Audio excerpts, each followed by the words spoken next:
Thank you very much, Councilmember Toy. Thank you, Madam President. Good evening, and welcome to the, I don't know if everyone can hear me. I'm having a hard time hearing. Is my volume okay? Yes. Okay. Good evening, and welcome to the 1,917th regular meeting of the Livonia City Council. This voting meeting, minutes of this meeting will be approved at the next regular scheduled City Council meeting, which will be held on Monday, April 12th, 2021. And would the clerk please take the roll, and we'll remind everyone to please state your location by city and state. Excuse me.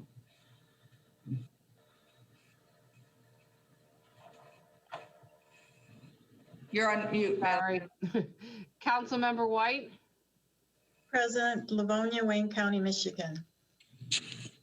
Councilmember McCullough, Present, Livonia, Michigan. Councilmember Donovic, Present, gone on military duty. Councilmember Jolly, Present, Livonia, Michigan. Councilmember Toy, Here, Livonia, Michigan.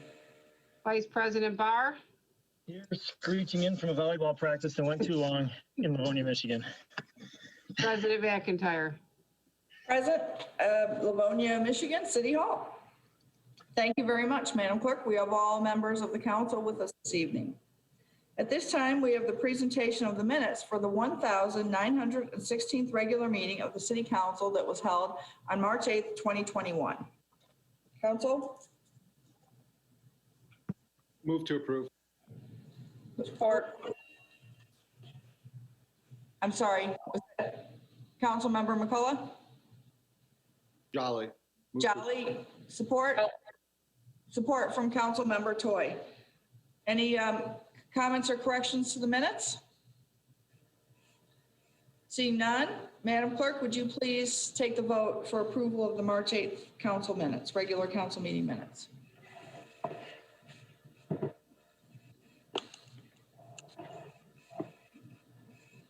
You're muted. You're muted. Sorry, I got it. Vice President Barr, Aye. Councilmember White, Aye. Councilmember McCullough, Aye. Councilmember Donovic, Aye. Councilmember Jolly, Aye. Councilmember Toy, Aye. President McIntyre. Aye, and the minutes are approved. And I'm going to make this comment, Clerk Nash, you know it will come back to bite me later. I know the Zoom technology is real new for all of us. All right, you know that'll come back to bite me. At this It's time, the having two screens that's got me. you're a woman of high technology, adds complexity. I have a difficult time with one screen. At this time, we go to the council. If anyone would like to make any announcements, tributes, or recognition, now is your opportunity to do so. Madam President, Vice President Barr. I would just like to take the opportunity to wish you a very happy birthday this coming Thursday on March 25th. Thanks for all the work you do on behalf of all of us, and hope you have a special day. Thank you very much, Vice President Barr. And in turn, I have some birthdays to announce. March 23rd, a very happy birthday to our former Mayor Jack Engelbretson, and I think a lot of us remember fondly the mayor's galas that were always held around the time of the mayor's birthday. On March 30th, a happy birthday to one of our colleagues, Councilmember Kathy White. And on April 2nd, which is Good Friday this year, a happy birthday to our former Fire Chief Shad Whitehead. And if there are no other announcements at this time, I will introduce the department heads, and everyone knows the drill. I do the best I can, given that it's a little bit awkward when you're doing it on Zoom. Beginning with our city clerk, Susan Nash, our city attorney, Mr. Paul Bernier, our city engineer, Mr. Todd Zelensik, our manager of the council office and council affairs, Sarah Kasperich, our director of governmental affairs, LaShawn Thomas, our Director of Planning and Economic Development, Mr. Mark Termina, our Director of Information Services, Mr. Casey O'Neill, and joining us, I also see that we have our Fire Chief, Chief David Hebner with us, and we have our City Treasurer, Linda Scheel, And let me see, I think that's everyone who's with us at this regular meeting. And as always, I should also acknowledge Livonia, sorry, technical difficulties continue. Livonia Cable TV, who's with us. They're not visible, but they make all of this possible for us to broadcast these meetings. And I would like to announce that we have new data this evening on items 11, 15, and 18. And when we get to those items, I will refer specifically to the new data for each. At this time, we go to our first session of audience communication, when anyone in the audience may communicate with the council on any item not on this evening's agenda. Now is an opportunity to do so, but before we do that, we will ask our council parliamentarian, the Honorable Kathy White, if she would please read us the rules for audience communication. Thank you, Madam Chair. The rules are as follows. Members of the public audience at the meeting shall not speak until they are recognized by the chair. Each person recognized by the chair to address the council shall identify himself or herself by name and, if appropriate, group affiliation. A person addressing council on an item on the agenda shall be limited to 2 minutes unless the period of time is extended by a majority of the council present, and shall be recognized to speak prior to council's consideration of the item. There will be an audience communication section of not more than 30 minutes duration at the beginning of all council regular and study meetings where citizens may address the council.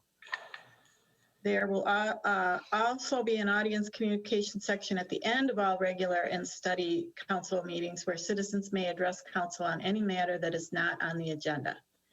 Citizens who wish to expand upon their remarks will be asked to reduce the matter to writing and submit it to the city clerk, and such item may be placed on a future council study session for further consideration. A person addressing council under the audience communication portion of the agenda will be limited to a total of 3 minutes at each study or regular meeting unless the period of time is extended by a majority of the council present. A citizen may address the council once during audience communication. If the citizen has addressed the council during the first audience communication period at the beginning of the meeting, the citizen will not be permitted to address the council again during any audience communication period at the end of the meeting. Anyone addressing the council shall make responsible comments. Personal, impertinent, slanderous, or profane remarks are not permitted, and anyone causing a breach of the peace may be removed from the council meeting. Thank you. Thank you very much, Councilmember White. So at this time, we go to the audience. If anyone in the audience would like to communicate with the council on any item not in this evening's agenda, now is your opportunity to do so. Calling once, calling twice, third and final call for audience communication. All right, we have no one who wishes to communicate with the council during audience communication this session. This time we go to reports from the mayors and other city officials, and this evening we have none. So we continue with our consent agenda. Council. Oh, I just saw, okay. Let's see, we have a hand up. All right, we'll go back to audience communication. Good evening, Lynn Tour, and I apologize if I'm mispronouncing your name. You should be able to unmute yourself and address the council.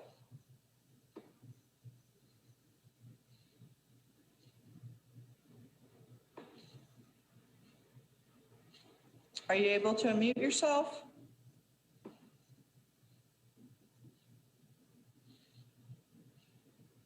I'm going to ask Casey O'Neill, our Director of Information Services, if he can perhaps help us in unmuting Ms. Tour and allowing her to address the Can council. you hear me now? There we go. Good evening. Yeah, good evening. Tom Avasic is my name. I'm sorry. And I live at 16267 Edgewood Drive. And I'm here to talk about your favorite subject of silver sneakers.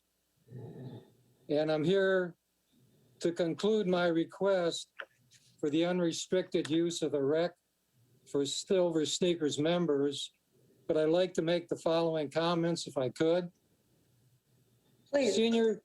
Seniors are on their last journey of life, and many are trying to make it last as long as possible. They use walking as their primary exercise due to physical limitations. The rec indoor track may be their only alternative due to climate and safety concerns. Financial considerations were the primary reason for limiting the use of the rec for those seniors. And I'd like to iterate some of those reasons. The first one is if you want more time, go to another facility or pay more. The others are we can get more money with the standard rate. We have a financial obligation to our citizens. Seniors will interrupt the flow of paying members. Private companies can offer unrestricted use, but we cannot. Some seniors will undoubtedly suffer without the use of the indoor track and for unsupported, unsubstantiated cost savings to the taxpayer. But I believe that the fund gain or loss will be of small value based on the limited number of seniors using the facility.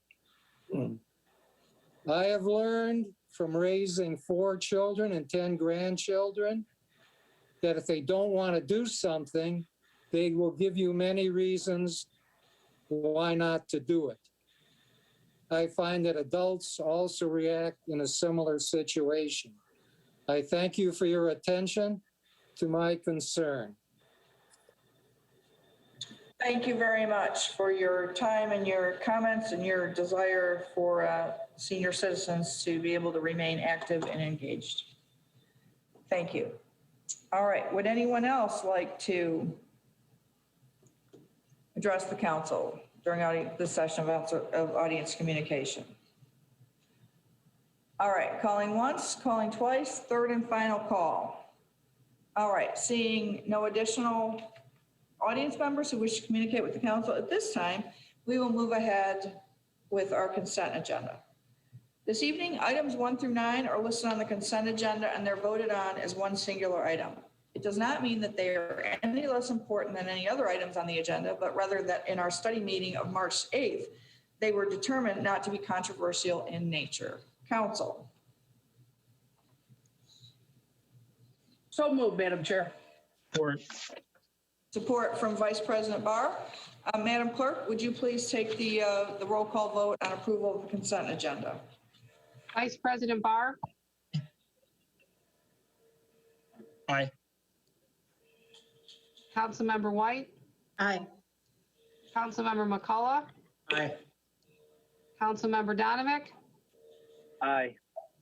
Councilmember Jolly, Aye. Councilmember Toy, Aye. President McIntyre. Aye, and the consent agenda is approved unanimously by all 7 council members. At this time, we move to the unfinished business portion of our agenda, beginning with meetings of the committee. And item number 10 is a Public Safety, Health, and Environment Committee of February 24th, 2021, which was led by the meeting chair, the Honorable Councilwoman Laura Toy. And I'll ask Councilwoman Toy to please share with us the report out and actions from that meeting. Thank you very much, Madam President. I will certainly do that. We met on February the 24th. It was a Wednesday. And the other members on that committee are Brandon McCullough, who's our vice chair, and Rob Donovan, who's also a member on that committee. And let me just say, they do an outstanding job. They have a lot of good questions for 2 new guys, and they're not so new anymore, but I'm just so pleased to have them on there. They have a very open mind, and people really enjoyed their questions and their attention to specifics. Also, our council president, Kathleen McIntyre, joined us. Thank you, Councilwoman President. We really appreciate you being there. And our mayor was there. Paul Bernier was there. Dave Varga was there. David Hebner was there.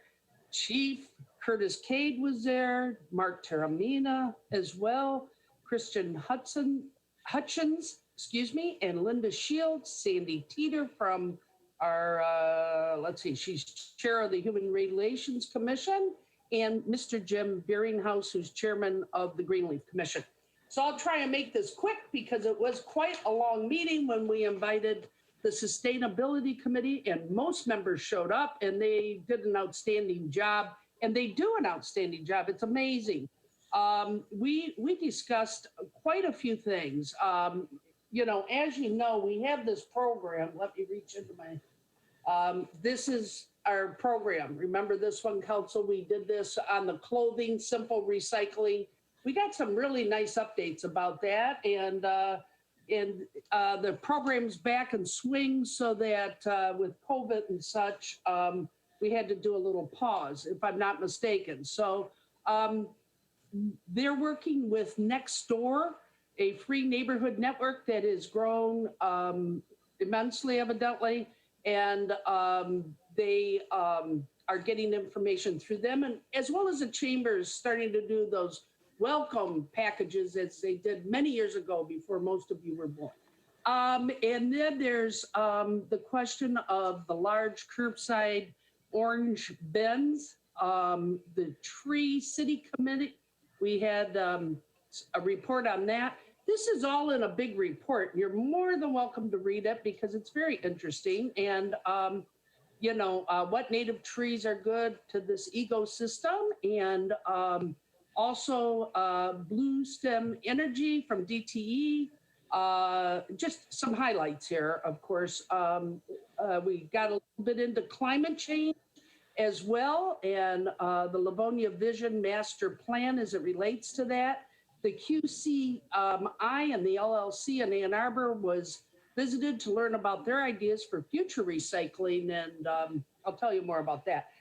Newsletters, social media provided the commission updates and events and awards they've been asked to give with the chamber again. So they discussed that at a latter meeting. Various other kinds of things as it related to the companies and recycling in our community. They did a survey with Livonia residents. They're doing an April electric vehicle event they would like to do as well. And I already told you that the recycling packets were available. The suggestions were made to host an energy efficiency home workshop to include different businesses to give tips on energy conservation. And questions were asked if Lawrence Tech might be able to assist with the electric vehicles, and the idea of e-bikes was also suggested. And I know our great colleague Jim Jolly might have some insights on those. So stay tuned for more on that. We also had a discussion then under the topic of environment in, let's see, what was it? It's called urban wood waste in repurposing the wood. As you know, wood's become very popular, both furniture and using it for decorating and walls and all kinds of things. So people are repurposing it, reusing wood, and I know that this Mr. Chris Last has been very active with it, and they brought forward Michigan State, a professor from there. We're going to take a tour, it looks like, and it's reserved right now for city folks, council first, and our mayor and whoever else would like to go then from the other departments to see what Michigan State's doing. They actually have a store where they're selling reused and repurposed wood kinds of things that they get from recycling the wood and repurposing it. So that's their forestry program. So that should be a very interesting thing. I think we have that slated, if I'm not mistaken. Sarah's been working on that hard on April the 12th or thereabouts. And we also discussed, we brought in Mr. Carmango from our recycling, and talking about how we could either further those bins to be larger possibly, or looking at, as it related to recycling in the future, I do have an excellent speaker from MSU. Hopefully we'll get one from U of M too. Just a joke. Anyhow, bringing them in to talk to us about the currency of recycling. I got to hear her video. She's very impressive and a lot of new things on the horizon, which is very exciting. We had about 17 people in the audience as well as 9 panelists. So it was very well attended, Madam President. And if my other colleagues have anything to add, I'm trying to give you an overview on that. I was very impressed with what we heard, and we left everything in the committee on both topics, or all 3 topics actually, for further discussion and further testimony and investigation. Thank you. That concludes my report. Madam Chair of the committee, Yes, ma'am. we also heard from, didn't we also hear from a professor from Western New York who was also very familiar with this and Yes. some additional thoughts about how they've incorporated it? Yes, Mr. Kobe, that was, yes. Thank you. And I'm sorry if you mentioned that and I missed it. No, I didn't. I failed to do that, but yes. I just wanted to add that it was, you really assembled a very impressive group of experts for that meeting, and I learned a lot. And again, Chris Last, Livonia's own Chris Last, has been championing this for a long time and very engaged in it. But that was I found the meeting to be full of a lot of information I didn't know. Thank you very much. So, Madam Chair, I don't know what direction you want to go in, but we'd like to leave all that subject matter into the committee of the whole, as I said. So, or excuse me, into the committee as well, if that's okay with everyone. Thank you. So we do not need to take any further action, but I do see that our colleague, Councilmember Donovic would like to speak. Councilmember Donovic. Thank you, Madam President. I just wanted to say thank you to our chair, Laura Toy, for hosting the committee meeting. It was eye-opening. We had some really awesome panelists that spoke on a few different items. And kind of like you said, it was nice to have a Livonia resident, Mr. Last, talking about a program that he's worked extensively on over the years. I do know there was some talk to visiting MSU and what they have to offer, and I'd like to just kind of keep in mind the opportunities for a formal partnership between the city and MSU, and see what kind of impact we can make in our community, and maybe offer some sort of leadership in our region to be an example for other communities in the area. Thank you, Chair Toy and Madam President McIntyre. Thank you. Thank you. Thank you. Anyone else or anyone from the audience have any questions or comments that they would like to direct to Committee Chairwoman Toy? All right, seeing none, we will move on. And as just to reiterate, as Committee Chair Toy indicated, these items will remain in committee. And the 2 items are the subject matter of sustainability and the subject matter of urban environment concerns. So thank you very much.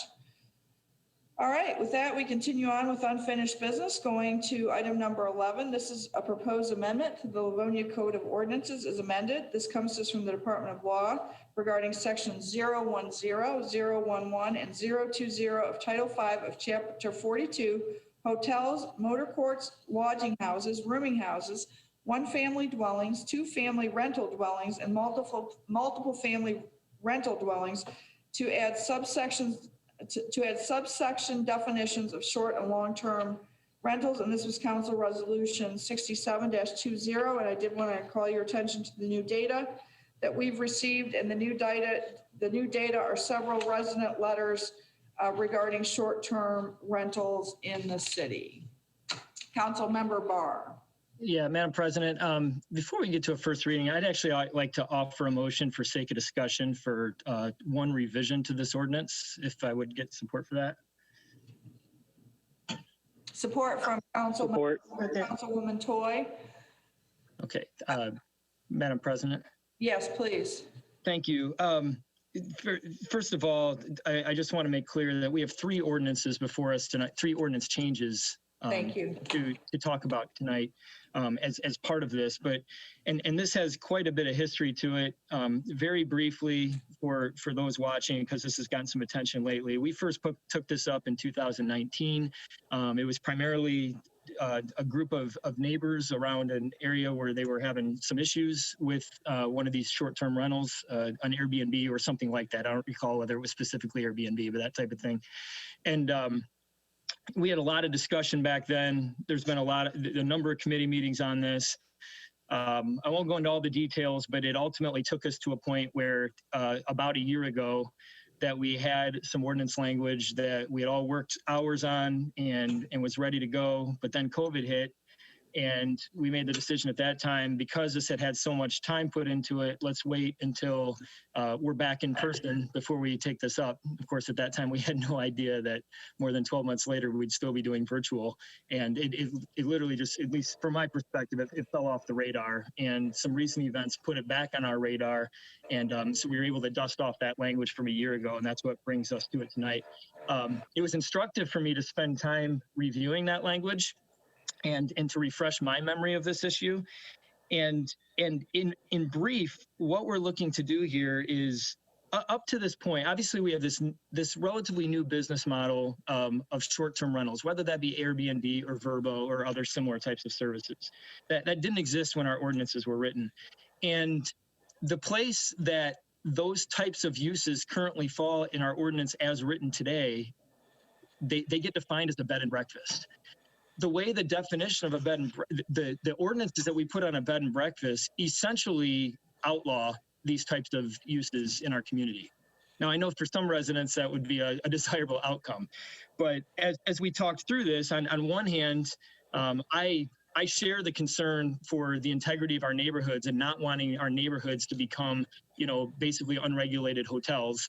We're not a vacation community, so I don't see that potentially being a widespread problem, but it is a legitimate concern. But on the other side of that, we've got the issue of personal property rights and people making sure that we don't overly infringe on people's ability to do with their property what they would like. And so finding a balance with that isn't necessarily easy, and is why we've spent so much time on this. The ordinances language that we have before us tonight essentially does this. And basically, first and foremost, it accomplishes our objective of separating short-term rentals from that bed and breakfast definition. So that's number one. So check. The other thing that it does, and I think this is what is of primary concern to the residents who have been personally concerned about this based on what's going on in their neighborhood, is that it brings a level of oversight to these short-term rentals that didn't previously exist. And to put that simply, it basically treats short-term rentals from a licensing perspective very similar to long-term rentals, where they would have certain requirements just like our long-term rentals to have the home up to code. They'd have certain requirements they have to meet, and they'd be subject to inspections. That too, I think, is a good thing, and I think that hits the core of what we were trying to do with bringing some accountability to these things. But then in our discussion, we ended up breaking out one more subcategory that our law department has dubbed limited short-term rentals. And with this proposed ordinance language, what that does is it defines another category of short-term rental that is basically if you're renting out any portion of your house for 12 days per year or less. And we're exempting those situations from the licensing requirement. They would still be required to keep a registry of who stays with them, but they're not subject to the licensing requirement. And that's just simply to make sure that we're not getting overly laborious with someone. I'll just make up a situation that you've got a college friend that's passing through and wants to crash at your house for 4 days and wants to compensate you for it as he's going somewhere else. I just totally made that up. But we don't need to get into the micromanaging to the extent that we're covering that kind of thing. But when someone's habitually renting out their house, that's what they want to cover. So I think this ordinance does all that really well. But my concern is, when I consider an ordinance, and my fellow council members have heard me say this in the past, there's really two things, and then one that's unique to this one that I look for. The one that's unique to this one, as I already said, is to balance neighborhood integrity with property rights. But the two other principles that I think we always need to keep in line is, number one, I don't believe we should be passing ordinances that are more intrusive than necessary to accomplish what we're trying to do. And number two, we need to make sure that they're enforceable. And the one clause, as I reviewed this past weekend coming into tonight, there's one clause, and this is in ordinance number 543, section 4.02. So that's one of the three ordinance changes we had talked about tonight. And I'll read you verbatim what it says.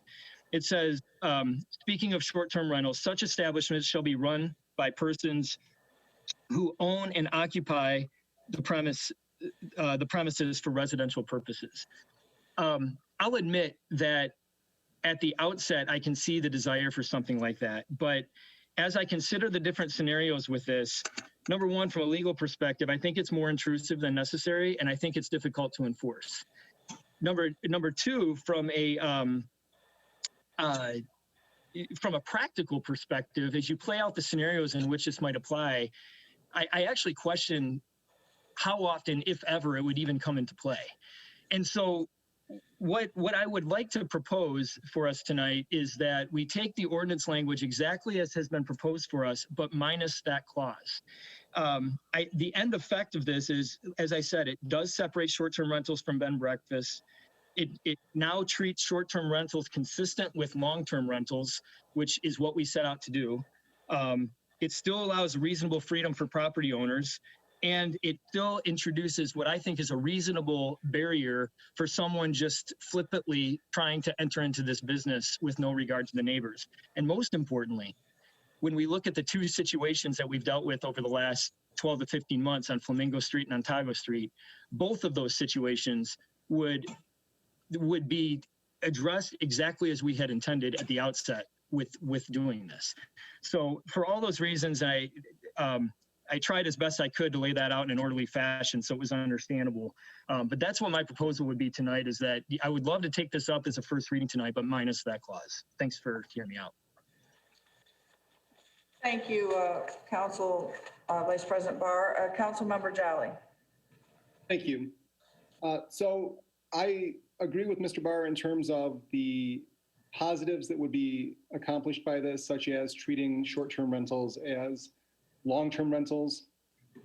This would initiate a registry to be kept by the property owner or the renter, so that we could figure out who was in fact staying at these properties if we had to from a law enforcement or a legal perspective.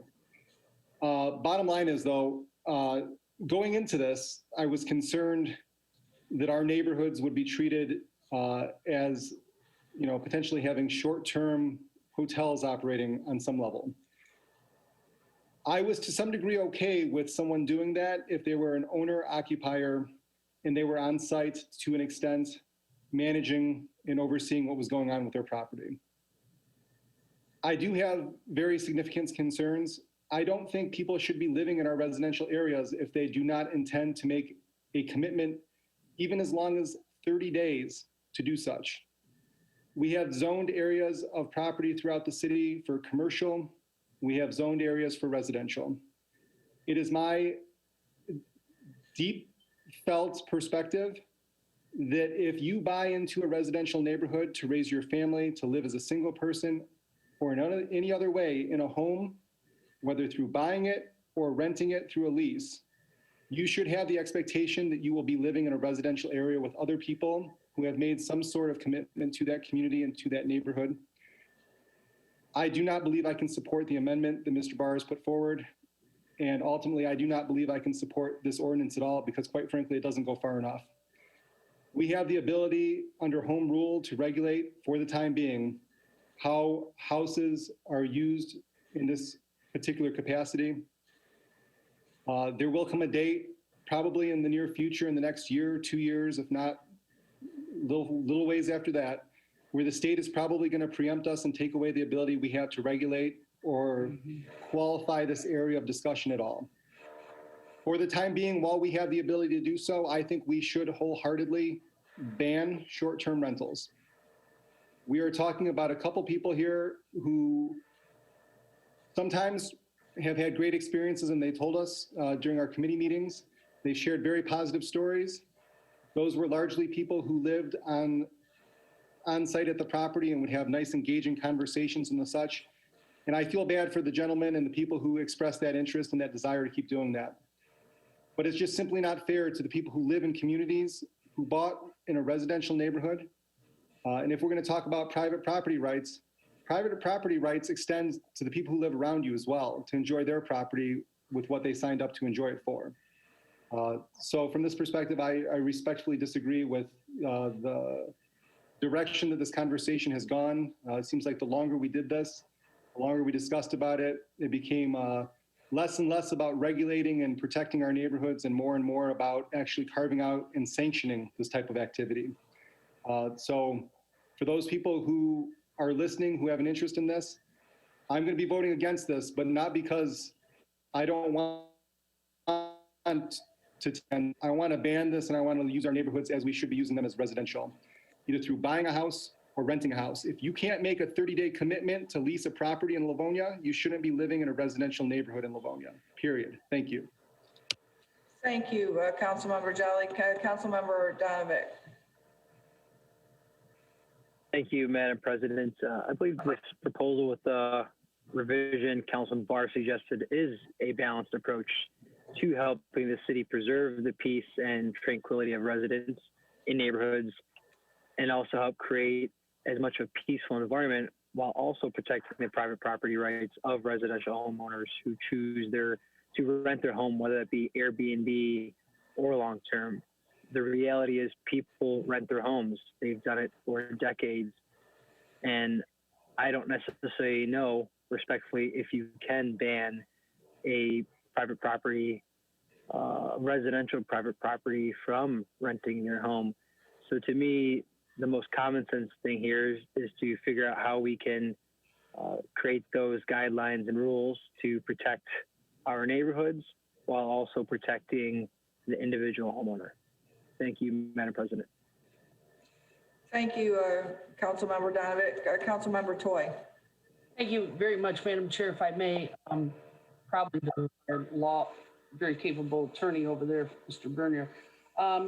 Because I don't have different things in front of me at the moment, Mr. Bernier, as I recall this pre-COVID, did we have any type of fines or, I don't know, even know how to describe it, suspensions, whatever, on these short term, so that if someone is in there, like we had the case on Flamingo, you know, the police were called several times on that. Do we have any hammer on that at all in our verbiage here? Not only what Scott's offering, but prior, you know, the others that we were trying to adapt before COVID hit. I can't remember, to tell you the truth. Do we have any hammer? We have currently everything that we have in our ordinances that pertains to this. Any violation is a misdemeanor criminal offense, the 90-day misdemeanor under our ordinance. In my opinion, every Airbnb operating right now in the city of Livonia is in violation of our ordinance. Every single one of them. Because they are bed and breakfast. Because of this process we've been going through, obviously, and it being new, it's never been enforced because nobody, the enforcement divisions didn't know which way council was going to go with this or not go with it. And so nothing's ever happened on it. But in my opinion, every one of these businesses currently is an illegal Airbnb, as an illegal bed and breakfast. Every one of them should be licensed. Every one of them should be inspected. Every one of them should go through the process. It hasn't happened, however, because of this. We started that before, and then this crept up, and it kind of stopped everything. The Flamingo address started us going on the problem and investigating it. And then when council wanted to regulate it, it kind of put everything, it paused everything, any kind of an enforcement. And just for a history of this, when this started, council requested of the law department an ordinance to regulate the B&Bs. Right. And I guess if council wants, because I know it's been a while, I'll be happy to give what I remember as a history of it. We proposed an ordinance. We proposed partially was the code of ordinances that come to council first, and part of it was the zoning ordinances, which have to go, once council refers it to the planning commission. Planning commission took a look at the ordinances, and they pretty much agreed with, and the plan that we had, the law department gave, was pretty much of a regulatory process. It put in quite a few restrictions that aren't in this ordinance. The planning commission agreed with most of what the law department recommended, and they had a few tweaks to it themselves. It then went back to council. Of course, there was a public meeting on it for the planning commission. Came back to council. Council, we had a meeting. We had committee of the whole meetings. We had other meetings on it. We had public hearings on it. And council originally wanted to go with what the law department had, but then changed it and reduced it down to what we have today. The idea of the limited short term versus a regular short term was not an idea of the law department. That came from council, wanting to draw a distinction between 12 days and less and above that. So the way this is currently drafted at council's direction was we have 12 days and less, which is basically very little regulation at all. The only thing it really does is require a registry so we know who's causing the problem. That's all it does. And then between 13 and 30 days, then we kick into having to have the place inspected and licensed, and they also have to keep the registry. So there's a little bit more between the 13th and the 30th day, and anything beyond 30 days must go through the regular rental program that we've always had in Livonia. So that's where we are now. Where we have what's interesting. So I guess I don't know if that's the history, if that's what we're interested in, Ms. Toy, but that's Yes, where we are now. yes, because I couldn't remember. I know we went through a lot of hoops, a lot of valleys. I just couldn't remember how we came out of the water. Okay, yeah, all right, thank you. All right. Vice President Barr. All right, I got on mute first. Thank you, Madam President. So I can, and I appreciate Mr. Jolly respectfully expressing his opinion, and I can always appreciate respectful disagreement. And there were a lot of things he said I didn't necessarily disagree with. There were a few that I did, but I won't allow him to put words in my mouth. There is no sanctioning of short-term rentals going on here. There is no carving out short-term rental districts. I just want to make that absolutely clear. What this is balancing the neighborhood integrity with the personal property rights of property owners, which is the property owner's right. Okay.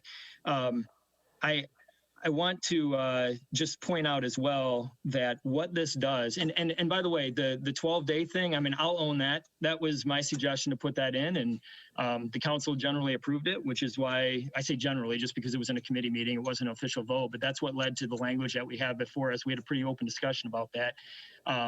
The number 12 was, I'm going to tell you the extent of the science behind 12 is we were trying to figure out as a group what the appropriate number was to distinguish those one-off situations from a consistent situation.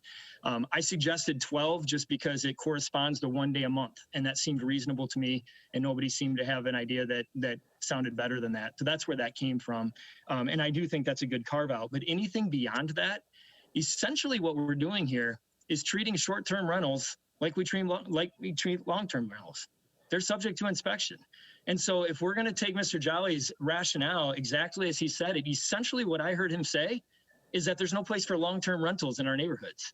Now, we may have issue with a rental property. I've lived near rental properties, and it's not the ideal for anyone, but I'm also not prepared to say that we're not going to allow people to rent property in this city. Last point I want to make is that by removing this clause, when it goes to the limited short-term rental, which is the shortest term we're talking, it's, as far as I'm concerned, it's a moot point, because there is not a single person that is going to invest in a rental property for the purpose of renting it out for 12 days or less who doesn't live there. So that clause is entirely unnecessary for that purpose. And as I already said, what we're doing is treating now short-term rentals, subjecting them to inspection just like long-term rentals. And so for clarity's sake, I'll just restate again, what I'm proposing is the exact language that we have tonight, minus the one clause in section 4.02 of Ordinance 543, which says exactly this: such establishments shall be run by persons who own and occupy the premises for residential purposes. I'm asking that we strike that and move forward with the rest of it without that. In the future, There's nothing that keeps us from revisiting this if we feel we've made a mistake.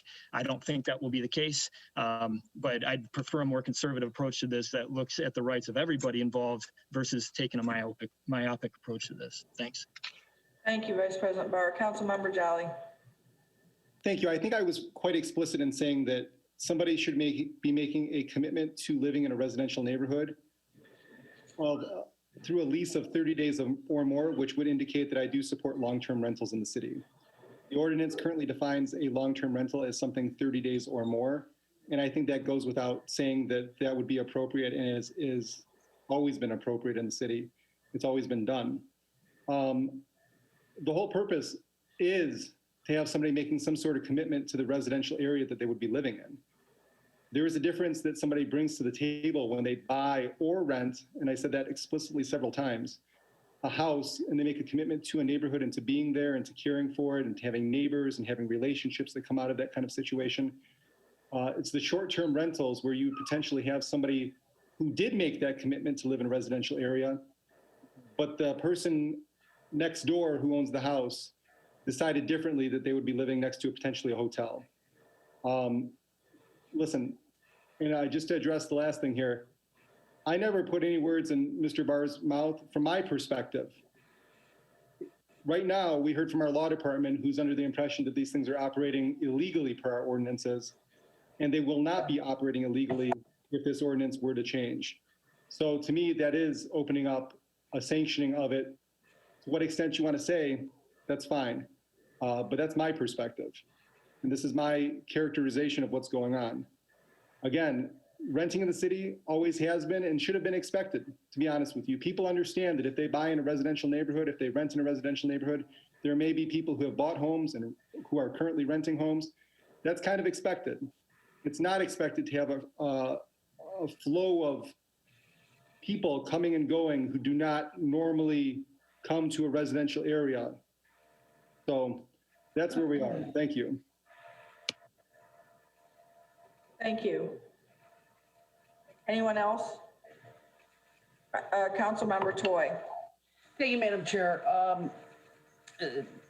Geez, a lot of if comes on this one. All I can say is we're living in a whole different time than we did back when some of these ordinances that Mr. Bernier said were in place, but yet we're not following them. That disturbs me a bit, that we don't have various places licensed. That really troubles me because we have had at least 2 instances that have not been very pleasant for the neighbors and for those people renting short-term, long-term, what in the heck they're doing, we don't really know. And that troubles me as well. So I know Mr. Barr's trying to clean it up. I know you are, in good faith and in all, straightforwardness that you can do. I think the thing that troubles me at this point is we need to move on this. I get it, but I also think we need to move safely on this. There's just too much going on in this world right now. Not only because of the virus, but because of a lot of other things that are very prevalent in our society. And yes, they happen right here in Livonia. So I really caution us to get these places licensed and get them inspected before we start, allowing them to come hither and ho with whoever is visiting or not visiting. I live on a large piece of property, but I'll be darned if I want somebody next to me, having people coming in and out. And whether that is bad behavior, good behavior, or whatever kind of behavior, I think we need to know who's there and who's doing those kinds of things. Just like we have a registry for predators, we have a registry for people that have other kinds of things in our society. I really think we need that to be safe. And I fall on the safety part of it, Madam President, at least in my mind. And maybe I'm misunderstanding things right now, but that's kind of where I'm coming from. Thank you very much. Thank you. Anyone else? If not, I'd like to pass the gavel to Vice President Barr to comment on this. I too have a lot of concerns and have, listened in outrage with the things that have gone on Flamingo and the other street. I'm sorry, is escaping me. If someone could please, I have too many streets swimming in my. Ontario Street. Pardon me? Ontario Street. Thank you, Ontario Street. Thank you very much, Vice President Barr. Just been, outraged by what's gone on. We have spent a great deal of time on this. I don't like, I've never stayed in an Airbnb. Okay, so I'm not all bought into the concept. I differ from my kids and every other person under the age of probably 45 who stays in Airbnbs all the time, all over the world. So I don't, it's not a real comfortable concept for me. But that said, it's out there. And one of the things that we discussed in our hours of meetings before was by saying, and to Mr. Bernier's point, right now, these are illegal. They're going on all over the city. And the only way then to enforce this is to dedicate a person to comb through all of the Airbnb, all the other listings every day and find the rooms that are being offered or the houses that are being offered and go and shut them down. We don't have the resources for that. We don't have the resources to, to do that kind of work and for what end? So I like the idea of moving forward the way that we've defined this because we will have a registration. And I think it's much easier. I think it's much, much easier if we have a remedy when neighbors call and say, this is going on next to me. If the rental is not compliant with our ordinance, it can immediately be shut down. And for those that are operating, if there's an isolated problem, we have a means of going back and finding the information and finding the bad actors. I would much rather regulate this in a way that we know who these people are and we have a remedy than just saying that they're illegal and we're not going to have them when we know they're there. So I will be voting yes on this with the belief that there's probably room for improvement as we move forward. The ordinance can be tweaked. I think this is an excellent start. And we got here after hours and hours and hours of not just discussion among ourselves and not just hearing from the dozens of people that came to the meetings, but the conversations that many of us have had privately with homeowners on both sides of this issue. So I do not think that we need to, that we should be looking to be a city of short-term rentals, but we know short-term rentals are here, whether we like it or not. And, someone said to us in one of the early meetings, we're very unhappy that you've opened the door to this. Well, we didn't open the door to this, and I'm not being snide or sarcastic here. The internet opened the door to this. So it's here. We can't put it back. We can't pretend like it's not happening. So I will be supporting this because I do think it's the right step. It's the first step in the right direction to get this under control and provide a remedy to bad behavior and provide a remedy for people who are living next door to unlicensed short-term hotels. Thank you, Madam President. Are there any other comments from the council on this matter? Councilmember Toy. Thank you, Mr. Vice President. If I'm not mistaken, and again, I'm trying to go through the cobwebs of my mind here, in regards to about a year and a half ago when, and it could be more current, I should check into it real quick, but there is a state proposal for the realtors that they want. I know that because I studied it and it's been a while, but that is in, I believe, a committee in the Senate. I think it made it through the House, but I'm not positive. And I think it's in the Senate. So it's going to be, hopefully, I guess, acted upon.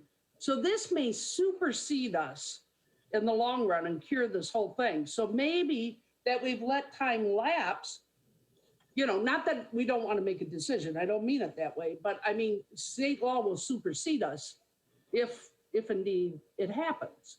So I know it's there. I'm not sure if this is a rush to judgment in that regard. And I'm not condoning it. I'm just saying, do we wait and investigate this more and be our feet on even ground before we act on it? I don't know what's the more responsible thing to do in this regards, or if that's even responsible. I hear what our council president said, very good words. Yet I want to be safe in this community. Again, it's a changed world, everyone. If you see some of the kinds of things that I deal with in my other profession, you would be appalled at what's going on. And it happens here in Livonia. Thank you. Thank you, Councilmember Toy. Councilman McCullough. Thank you, Vice President Barr. Just right now, like we've been talking, a lot of this has been in committee for years. I know that this was a topic even before I came onto council, and even Councilmember Donovic. I do agree with Vice President Barr on this one, that striking that language from a private property perspective and getting something on the books, whether we can go forward and craft and tweak something down the line. But again, right now we're not, as we've heard, there's nothing being enforced. There's nothing that's out there. I think that, if the state has something going on and it does, if it does act prior to us doing, even a second read, which would be potentially coming up in a couple meetings, I think just having something that is an ordinance would be wise going forward. If we start punting this could drag on for who knows how long. So I'm going to be in support and going forward. That's all I got. Thanks. Thank you, Councilman McCullough. And Councilman McCullough, if you want to put your hand down, I'm not sure I have the ability to do that, just so I'm not confused. Thanks. Anybody else from council? Okay, we'll go to the audience to see if anyone has any comments on this. I do see one hand up from D. Foisey. D. Foisey, I believe you're unmuted, or you're not yet. You will be in a minute, I think. I should be unmuted now. There you are. Okay, go ahead. Okay, so at the beginning of this meeting, Council President McIntyre, you had said there was some new information that people had taken the time to write letters. And I believe that out of respect for those people that took the time to read letters, I believe it would be, the right thing to do is to read the new information, because there's been a lot of conversation. And quite frankly, from what I understood, and I could be wrong, Paul Bernier said they have something in place already, and that the building commission agreed with them. They even tweaked it a little to make it a little more strict. But it's the council that hasn't made the decision yet. Is that correct, Mr. Bernier, that there is language in place right now? Ms. Foisey, just with due respect, you can ask your question. You just need to direct it through the chair, which at the moment is me. So I'm sorry. that's okay. Okay, so then, Mr. Vice President, Mr. Barr, could you then please read the letters, the new information, because I think it's important that everyone has all the information.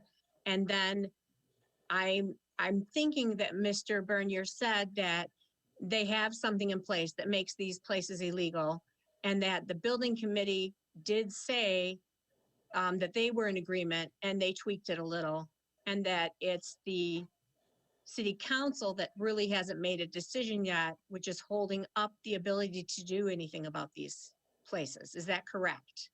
Did I hear that right? Is that, we can go to Mr. Bernier in a second, but is that the extent of your questions, Ms. Foisey? Yep, I think that is. I Okay, just wanted okay. the new information brought forward. Sure, and I'll address that in a second, but first, One Mr. more Bernier. question. I'm sorry. Sure, that's fine. Sorry. What you want changed is that the person who rents does not have to live at the property. Is that correct? Is Yeah, that the what- change you well, want made? what I am asking to strike from the proposed ordinance language would remove the requirement that they have to live at the property. That's right. Okay, I think, so yes, that the answer to that So that- question is yes. and that I would think make it more lenient. That would make it more lenient to operate because they don't have to live there, which is exactly what's going on Acosta Street. correct? You could argue that, yes. Okay, I don't, I understand. I want to make sure I understood what you were saying. sure. Okay. Mr. Bernier, did you want to answer her? I mean, I could do it, but I'll let you do it since she asked. I can try.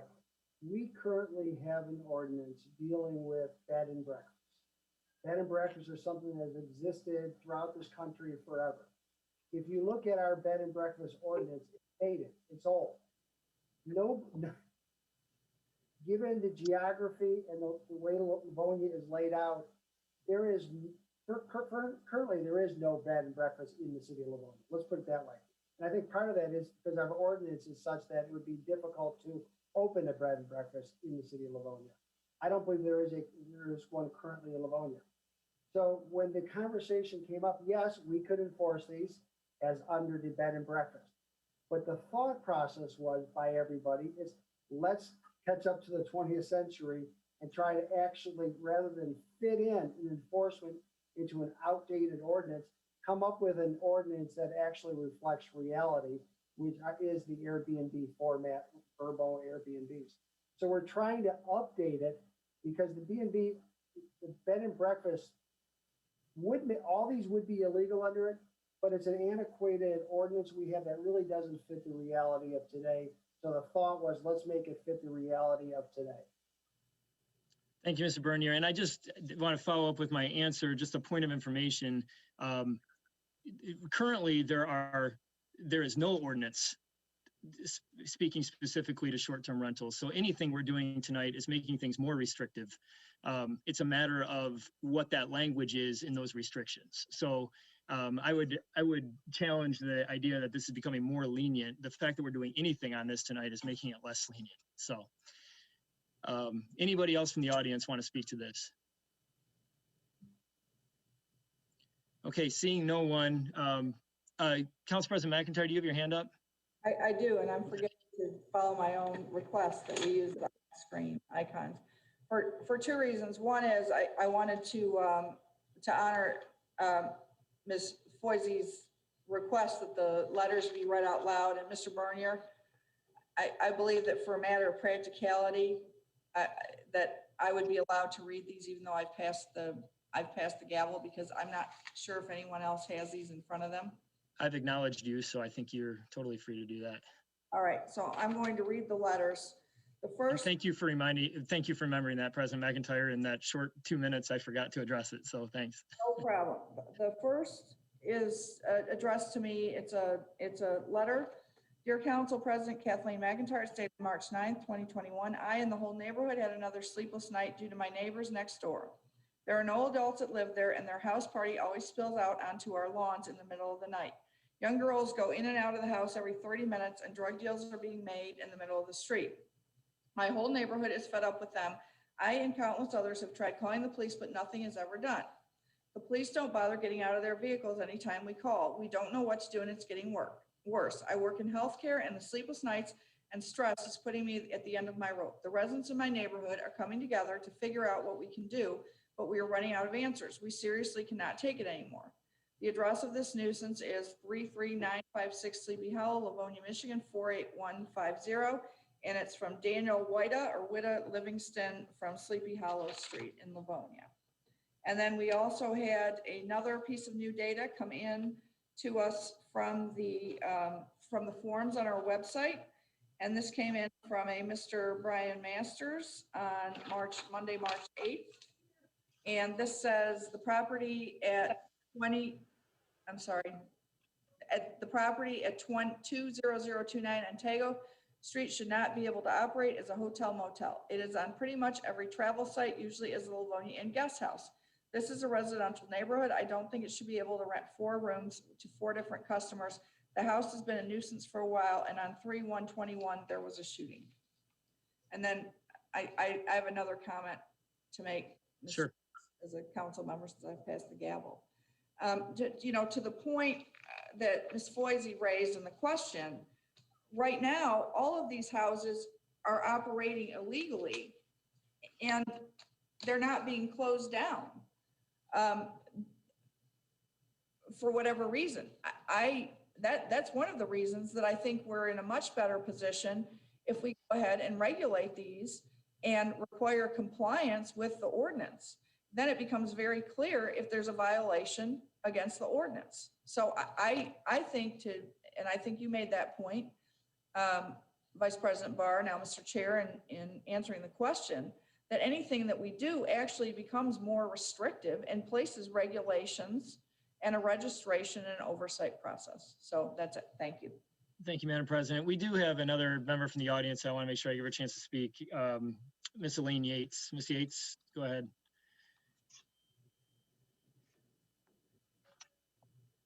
Just give us a moment, Elaine.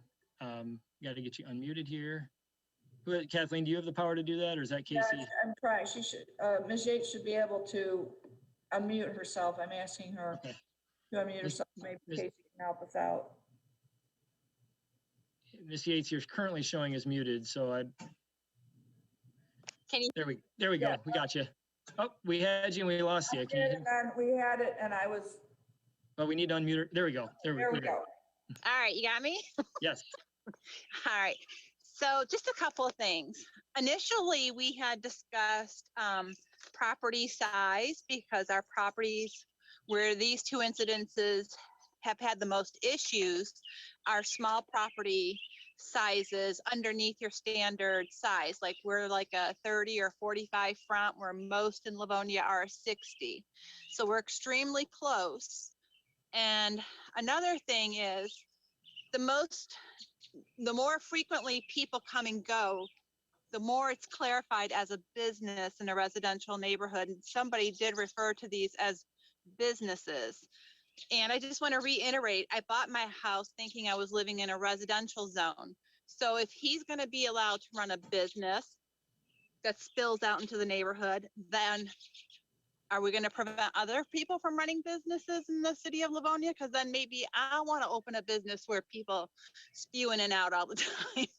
Where do we draw a line to that? And when do families come first?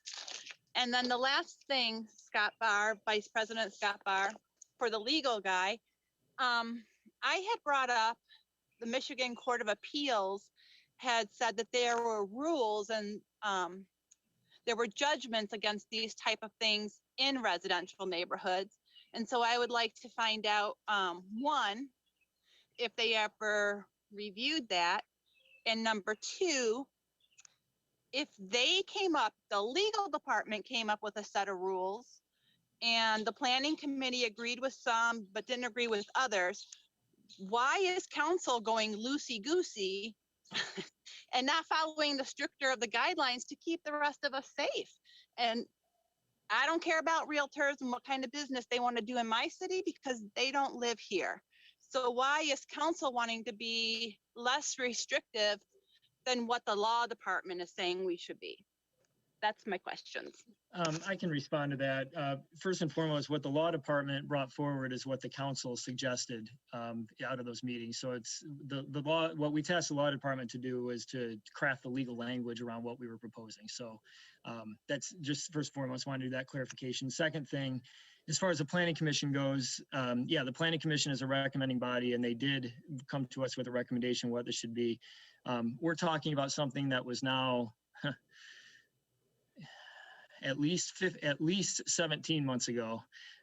So I do not remember the details of that other than my recollection is that there were, well, I appreciate the work that the Planning Commission did and they certainly helped to spur this discussion forward. I recall that there were some issues with what was recommended that we discovered as we talked about it, some inconsistencies and some contradictions within it that we were trying to address. And that's not, I'm going completely off memory and I don't remember the specifics, but it's our normal course, our normal process that the Planning Commission would offer a recommendation. And then it's ultimately the council's job to make a decision. And that's what we've spent hours and hours trying to do as we look to put reasonable restrictions on these businesses that balances all the very real interests involved. So I hope that answered the question. Any, Of Appeals thing, did anybody look into that? Because there was a ruling from the Court of Appeals that these type of things are indeed businesses and shouldn't be in residential neighborhoods. And there's already been many hearings or whatever through the Court of Appeals on that. I guess the best way, I'm not familiar, Mr. Bernier, are you familiar with anything from the Court of Yeah, Appeals that would restrict what we're proposing tonight?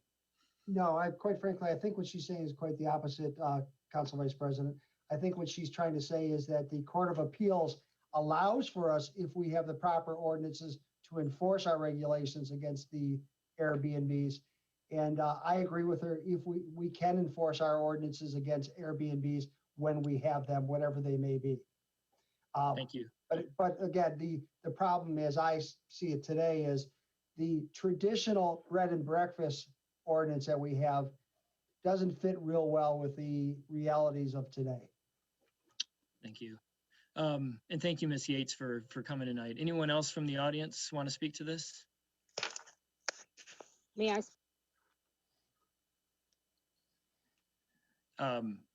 Councilwoman White, is there time remaining for Ms. Yates, or has she used, I just heard her trying to speak there at the end, but I don't know what she has for time. She's got about 30 seconds. Okay, Ms. Yates, was that you trying to speak up? If so, give you a chance to come on and finish your thought. I think I heard you. I live next door to Miss Yates. Can you hear me? So this is not Ms. Yates? No, this is her neighbor. Okay, you know, and I failed to do this with the last two, but would you be willing to provide your name and address for the record, please? Sure, it's Marilyn Smith, 18978 Flamingo. Thank you, Marilyn. Go ahead. You've got 2 minutes, right, Ms. White? Okay, well, a few of my concerns are, first of all, on this particular street, we only have parking on one side of the street. You know, my son lives 3 doors down from me, and they have 3 children. Their B&B guests are parking in their driveways. They're peering in their backyards. They're a stone throw. I mean, seriously, they might be, what, 9-10 feet away from the back door of my son's house with 3 children. You don't know who these people are. They're not vested in the neighborhood. These are businesses, in and out, revolving doors. All hours of the night, absolutely. If I wanted to live next to a business, I would have bought a house next to a business. I bought this house and invested 22 years in this neighborhood. Neighborhood, not business, neighborhood. And this is very unsettling to me that now I have to watch and we have to put up cameras, and it's ridiculous. I don't feel safe with these people all hours of the night, in and out.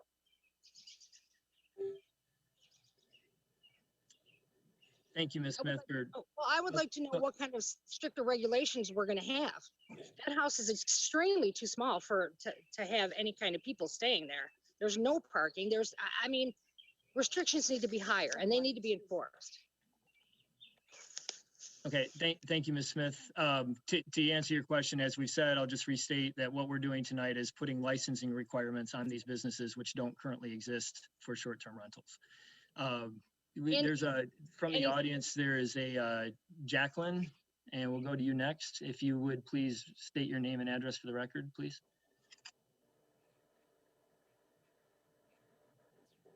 And we'll give you a second to get unmuted here. There we go. You should be, there we go. Okay. My name is Julie Bateman, and I live at 20019 Intago. I talked to you guys the last meeting. My concern is, I understand long-term rental. My first 2 years in Livonia, I did rent a house on St. Francis, which prompted me to live here, to buy a home. The house that's 2 doors down from me has been under inspection since September. That was when the first violation came to you guys, well, to the city. They've been out, they've had 3 follow-ups and she still has not been in compliance. So if you pass these laws or these ordinances, what's going to be the, I don't want to say punishment, but what do they have to look forward to when she hasn't been in compliance since September? This is still prompting her. This thing's still going on. Saturday morning, they had somebody out there beating on a tree, dressed in shorts and ugly slippers. It's very annoying to be living next to these guys. I understand rental. I've been here. I've done it, and now I own a home in a residential area. And this is a business. She's not there. She doesn't see how her residents act or are around us. It's frustrating. We need an ordinance that's going to stop this. And since she hasn't been in compliant, even as a homeowner or as a person who is renting a home since September, that's not even, I mean, that's plain black and white. She hasn't been in compliance. So what's going to be for them when they're still not in compliance? The house is for sale now. It's on a website with the ugliest picture ever, not even what it looks like today. It's well over double the cost, and it's for sale by owner. So is she doing this to play smoke and mirrors with the city? 2 minutes is up. Thank you, Jacqueline. I think it's important too that we just make a distinction that, listen, we all understand the challenges in these two neighborhoods, but we need to make a distinction that a lot of the issues that are being talked about tonight, we talked about this before, go beyond anything we would do with this short-term rental ordinance. We're talking about, yeah, so I'll just leave it at that. They're not of a nature that's related to this at all. Councilwoman White, Ms. Foisey has her hand up again. Can I just refresh my memory? Are we allowed 2 minutes for audience commentary during these issues? And if so, does she have time left that I can go to her? She had about 30 seconds left. Okay, so Ms. Foisey, about 30 seconds, please. We'll get you unmuted here. Go ahead. There we go. Let's see. Should be able to. Ms. Foisey. Ms. Foisey should be able to unmute. There we go. am on mute. Am I unmuted? Go ahead. Okay. You've got 30 seconds. So the only reason I wanted to come back is just to say to you on record, because you said you didn't get it, is my name is DeAndrea Foisey. I live at 18914 Flamingo, Livonia, Michigan. So I wanted that on record. And the other thing is, when you were asking for Elaine to use her last 30 seconds, the prompt came up for me to unmute. So I'm not sure she got that communication. It came to me. Okay. Okay. Okay. And that, Thank you. and that I think that the language does put restrictions. Time is up. Okay. Thanks, Ms. Foisey, for joining us tonight. Councilmember Toy, did you have another comment? If I may, Mr. Vice President, in the Michigan legislature, unfortunately, I just wanted to update members and everyone, House Bill 4046 has not been reintroduced this session. It was last session.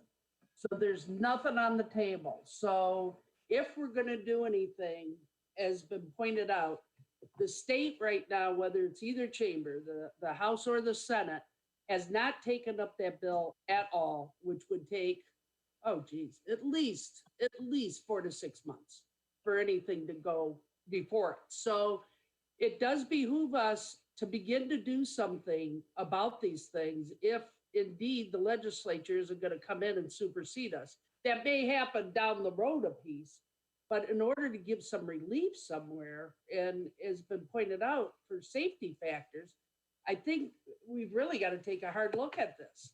Thank you. Thank you, Councilmember Toy. Councilmember White.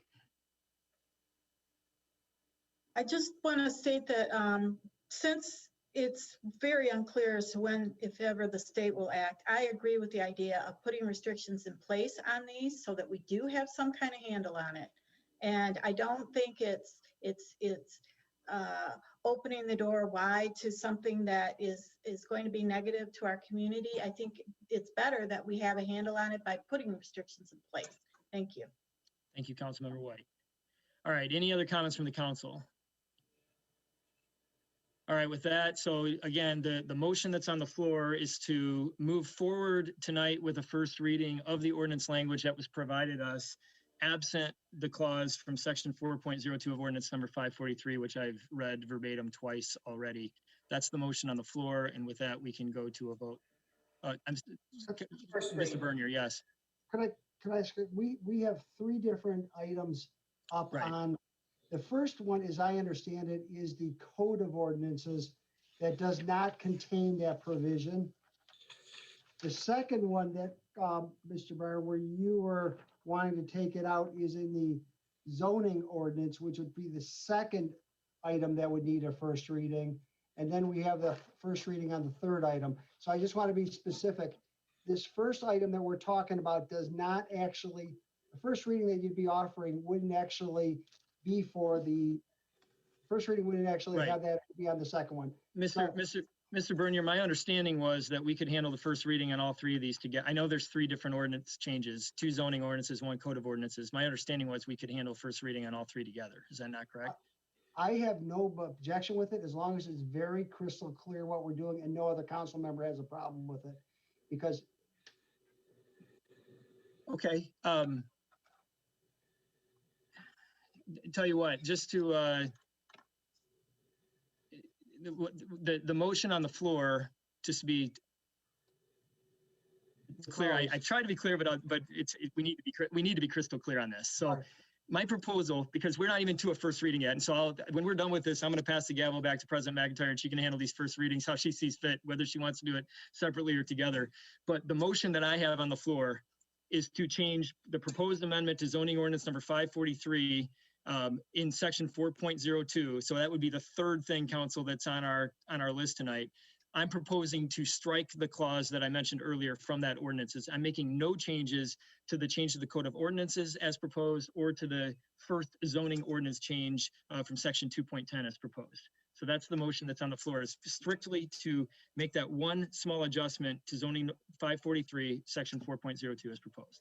That's the motion that's on the floor. Yeah. if I might, just so we're clear, the one that you want to strike is in the zoning code of ordinances, section 4.02 K1. That says such establishments shall be run by persons who own and occupy the premises for residential purposes. And the reason I want to get that out crystal clear what we're doing, because I actually have that as the second item and not the third item up for the first reading. Thank you for clarifying that. And as much as I would love to further clarify what I think that's doing, I think I've done that enough. So I'm going to trust the words I've already spoken, and let's take this to a vote. Madam Clerk, please. We need a first read. No, The first no. read, So not a vote. again, the motion on the floor is to change the language that we're going to consider for first reading on ordinance number 543, section 4.02, which we will, the motion is to bring that forward for a first read with everything as is, with the exception of that one clause that's been said now, I think 3 times. So are we going forward with a vote Yes. to change the wording?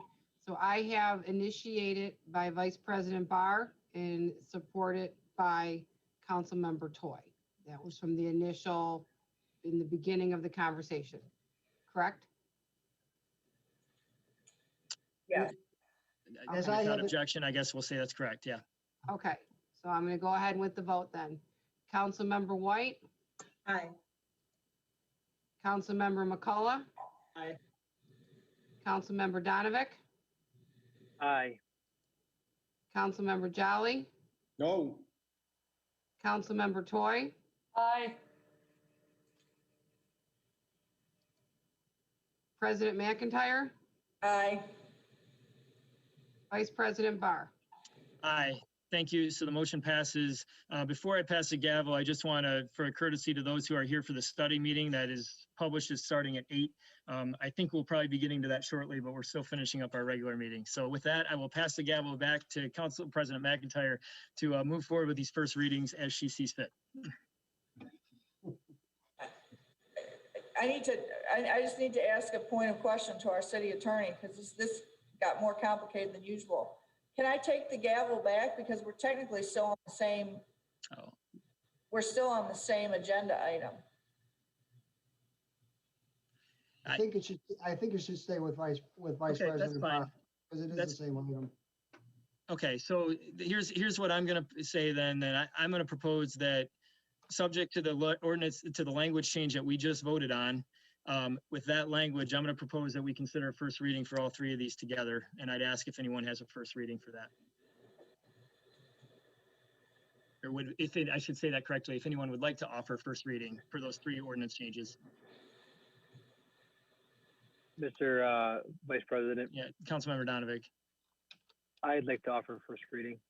Okay, so first reading offered by Councilmember Donovic. With that, I believe we've completed item number 11, and I will now pass the gavel to Council President McIntyre. Even after 5.5 years on council, you learn some things. Thanks. We all learn things every meeting. All right, we now continue with our unfinished business agenda items. And now we go to item number 12.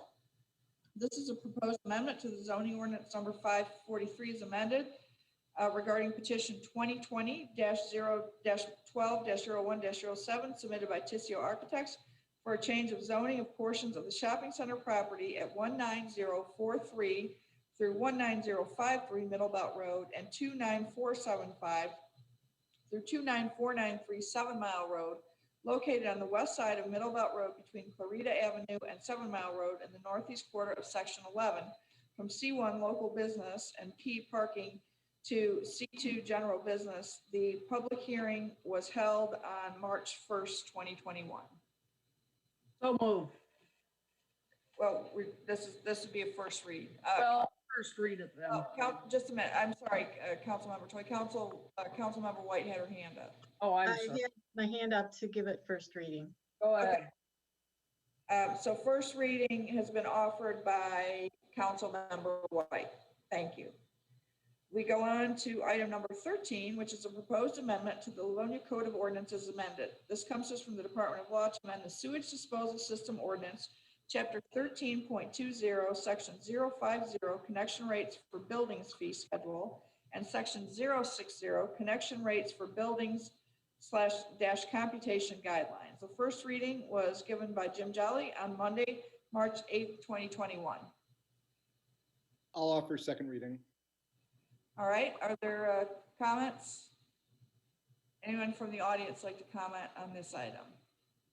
Seeing none, Madam Clerk, would you please go ahead and take the roll call vote on item number 13, the proposed amendment to the Livonia Code of Ordinances regarding the sewage, the sewage disposal system ordinance. Vice President Barr, Aye. Councilmember White, Aye. Councilmember McCullough, Aye. Councilmember Donovic, Aye. Councilmember Jolly, Aye. Councilmember Toy, Aye. President McIntyre. Aye, and the vote is 7-0 in favor of the amendment to the Code of Ordinances.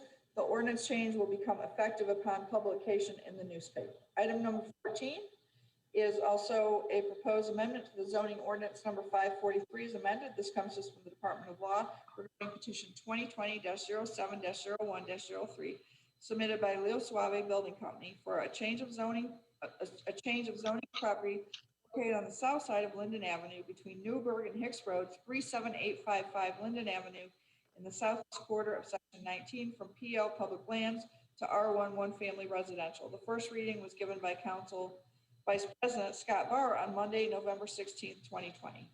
Madam President, Vice President Barr. I'll offer second reading on this item. Thank you. Any discussion? It looks like we have a petitioner with us to speak to this item.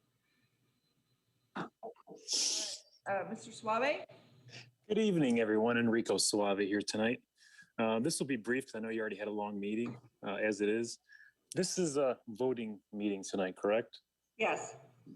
And I know we made some substantial changes, which I think Todd can verify to the grading and the cross section for this development. And go ahead. I'm sorry. I was thinking I had new data on this item. I don't. I'm sorry, Rico. Okay. Todd, aren't you in receipt of changes to the engineering plans for this project? Yes, Rico, we were, had some minor revisions to that, correct? Okay. And the basis of those revisions were to lower the elevation of the proposed development, which has changed since my voluntary self-imposition of ranch home restrictions on 6 or 7 lots on one side of the property. Since we have lowered the actual grade, which is now substantially similar or the same as the surrounding properties, I'm withdrawing that self-imposition of ranch-style homes, I believe on the west side of the property of this development because of the new information, the changes we made.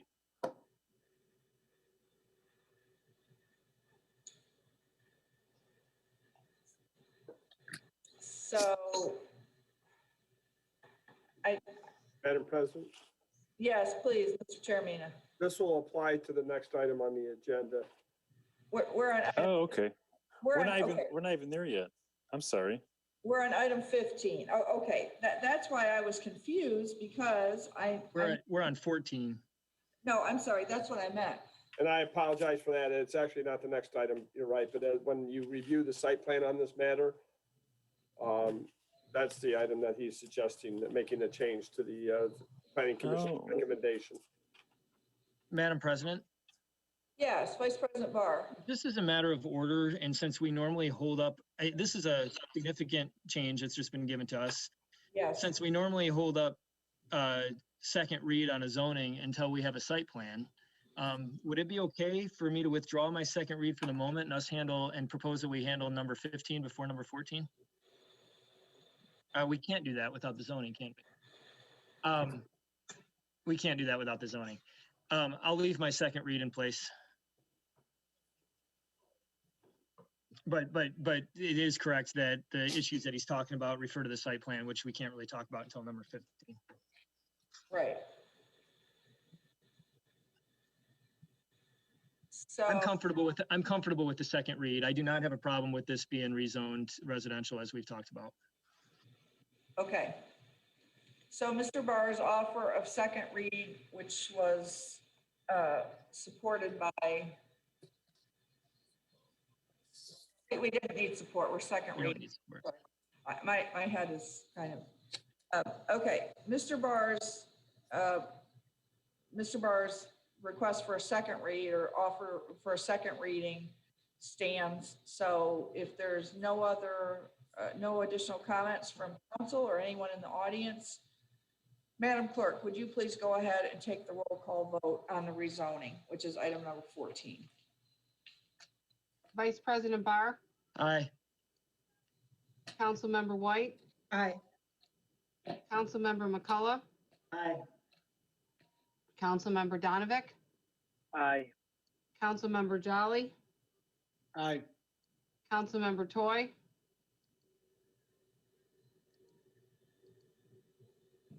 Aye. President McIntyre. Aye, and the zoning ordinance change is approved, and it'll become effective upon publication in the newspaper. Same time. Pardon me? Okay, now we go on to item unfinished business, agenda item number 15. Site plan petition. This comes to us from the Planning Commission regarding petition 2020-11-08-06 submitted by Leo Suave Building Company Incorporated to develop a site condominium, Roma Court, consisting of 32 single-family homes on the property located on the south side of Linden Avenue between Newburgh and Hicks Roads, 37855 Linden Avenue on the former Webster Elementary School site in the southeast quarter of Section 19. We have new data, as I indicated we did on this item, and what has been provided to us is a new cross-section view that was requested by the council at our March 8th study meeting, and that is attached in your packets. All right, council.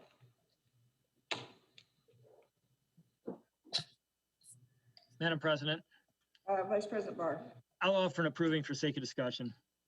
Right. For support. Support from Councilmember Toy.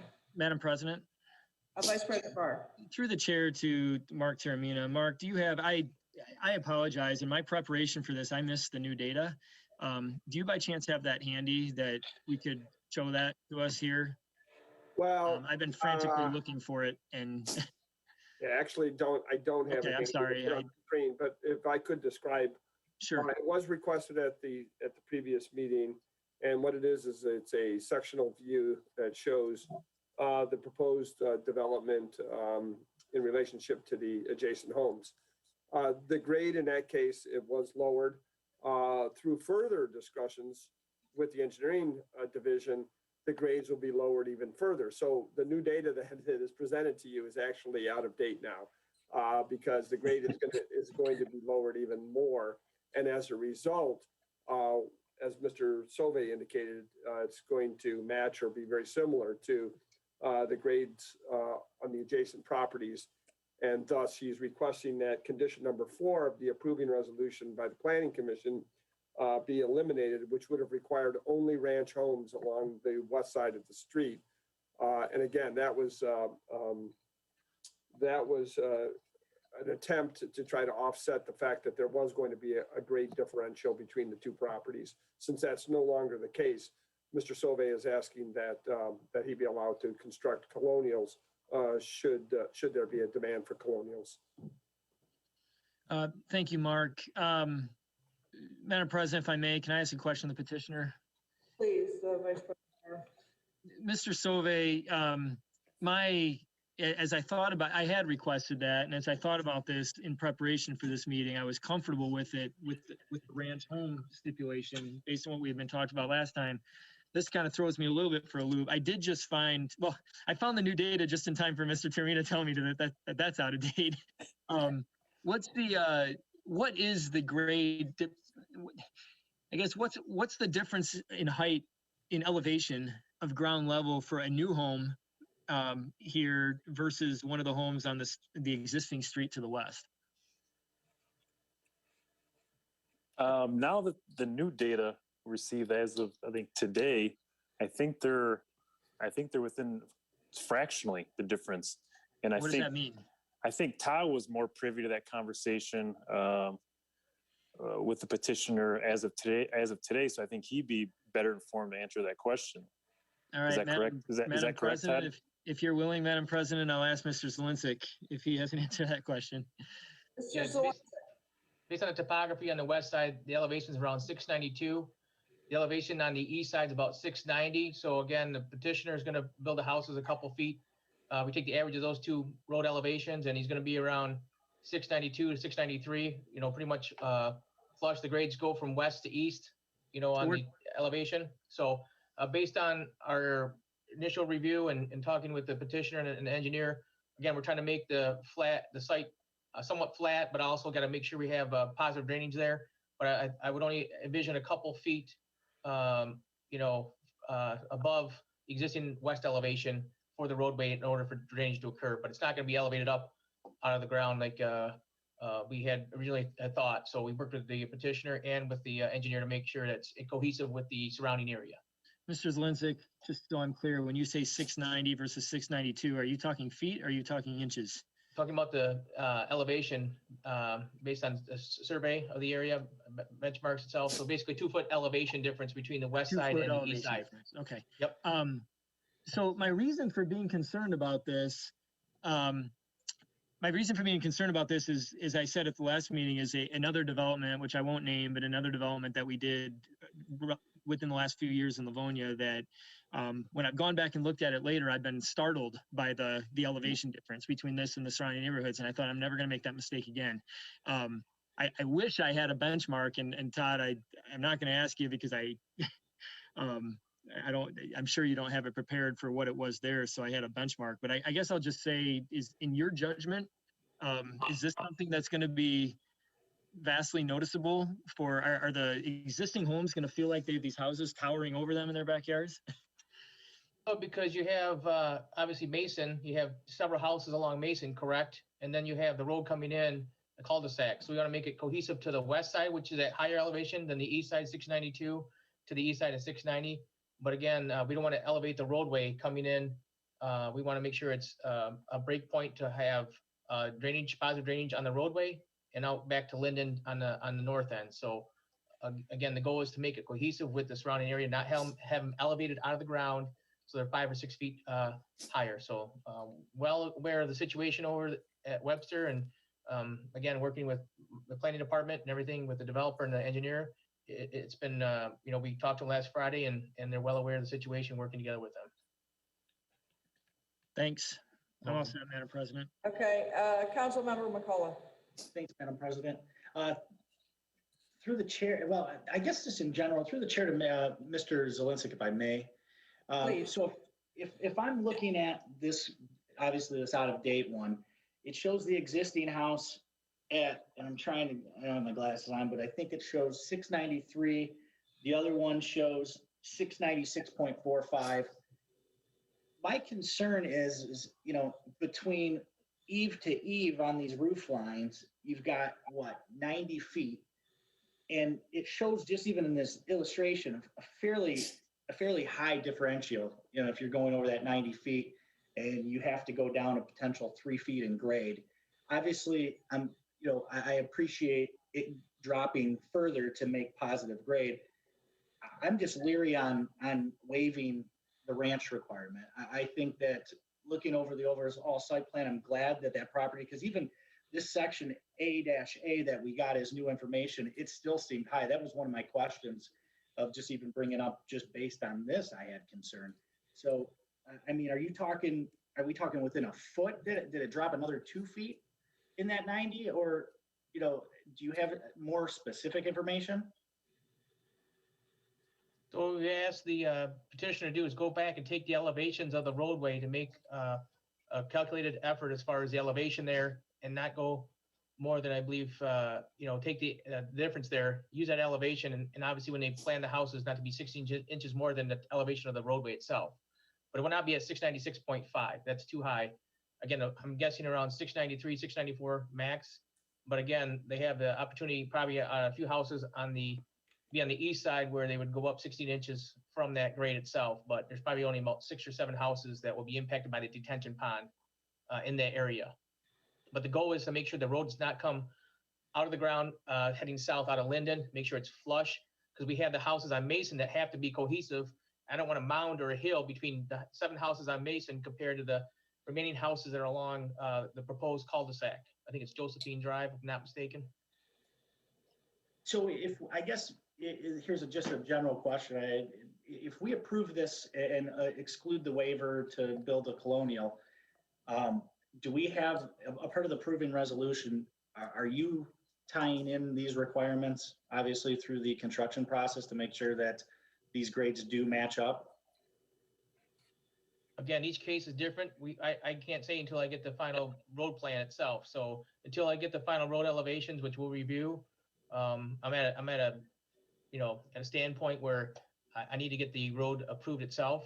But I'll let Mark speak to issues on the Colonial if there's other concerns that he may have through the planning department itself. But I think the other Colonials have been built before on the other developments that Leo's done before with no issues. But again, the areas that we're concerned about are going to be around the detention basin itself, the three to several houses around the east side and around Mason, which have to be cohesive to the existing roadway and the elevations of the house in the back of those several lots proposed. All right, thank you. And then, Madam President, if I may, to Mr. Tormina. Please. Mark, do you have any issues, or do the Planning Commission would have any issues with waiving this requirement? I would say no.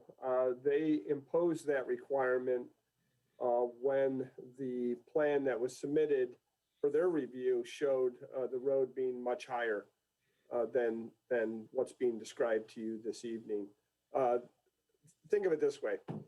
Assuming, it'll be no different than a relationship in most of our subdivisions or within the same subdivision where you have houses backing up to others. In this case, you're going to have the possibility of Colonial backing up to a ranch. Will there be a height differential? Absolutely.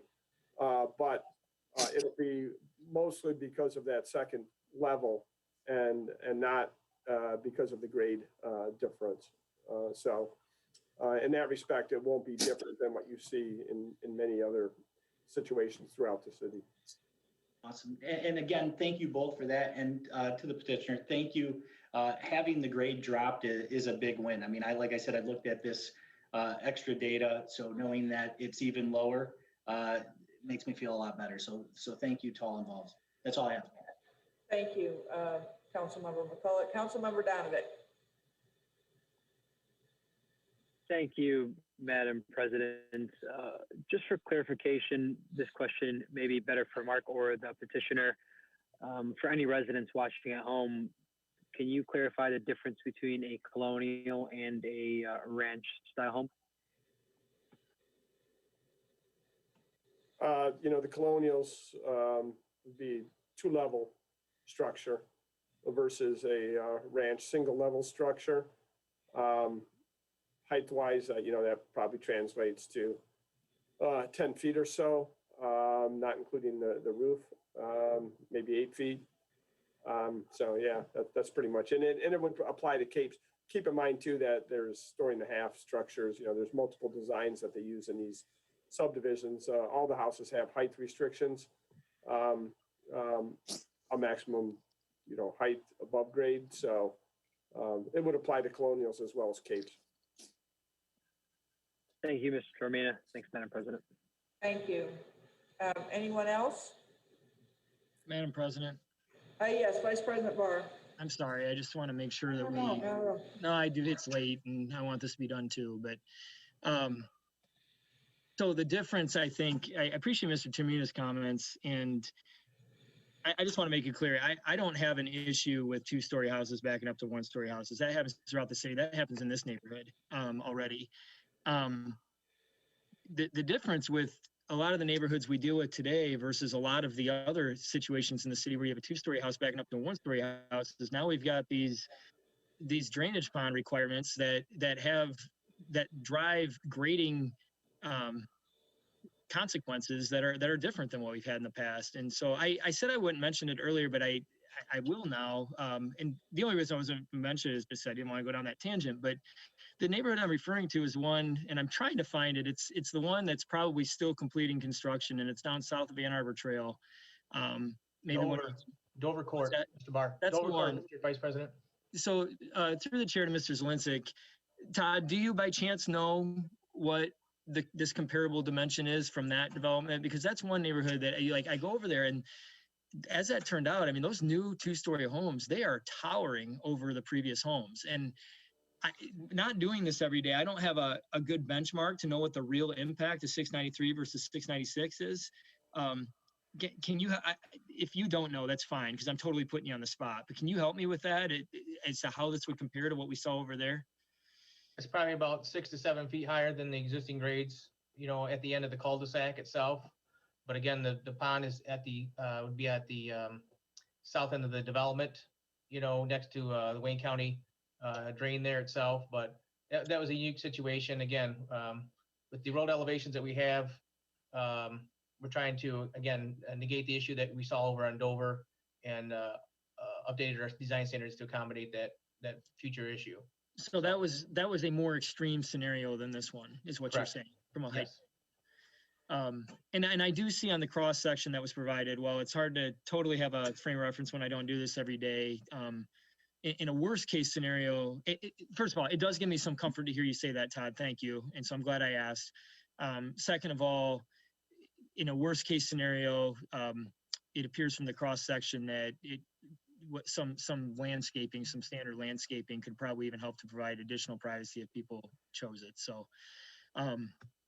I'm not thrilled with this late change, but I think that probably alleviates my concerns, Todd. Thanks. You're welcome. All right. Are we voting? We gonna vote? Rico? One point of illustration, at the planning commission, we were 7.5 feet higher from the road. And I think from this last change on Friday, we're almost at 0. So that's over 7 feet of change there. So you won't see anything whatsoever like Dover Court. So that's why the need for that restriction came into play at the planning commission. And since we're at 0, dropping 7.5 feet, that's why the necessity of removing that condition of ranch style homes, because the need for it no longer exists. Not because we don't want to do it, it's just the necessity is gone now. So we're 7.5 feet from where we started. That's all. Have a great evening. Thank you. Thank you. All right. Anyone else? Anyone else from the audience like to comment on this? So this is item 15, and we would be striking item number 4 from the list of requirements from the planning commission. All right.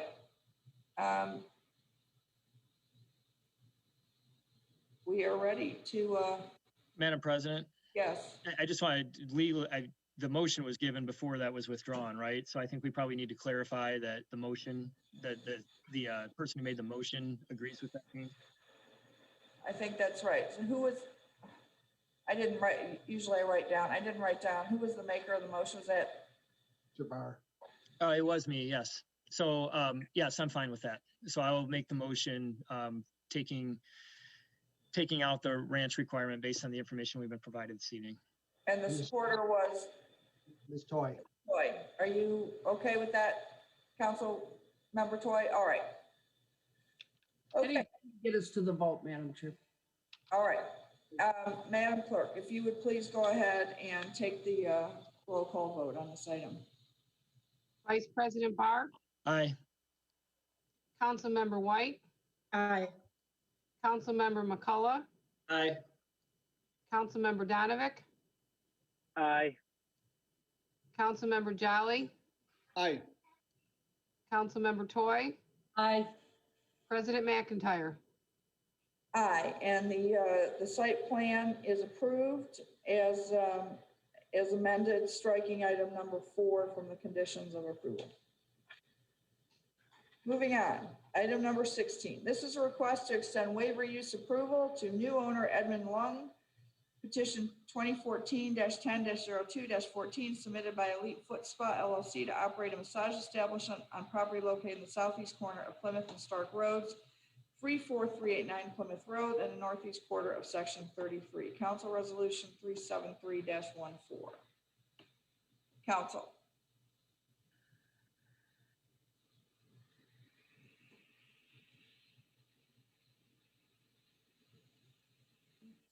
Madam President, I'll move approval.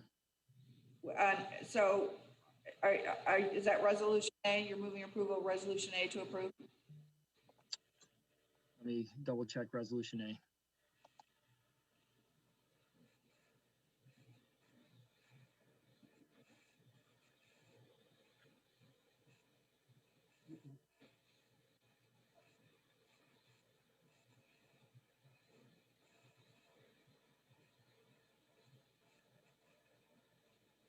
I'm sorry, I'm looking at the wrong thing. I just found it. I can make it quick. Resolution A is approving, resolution B is denying.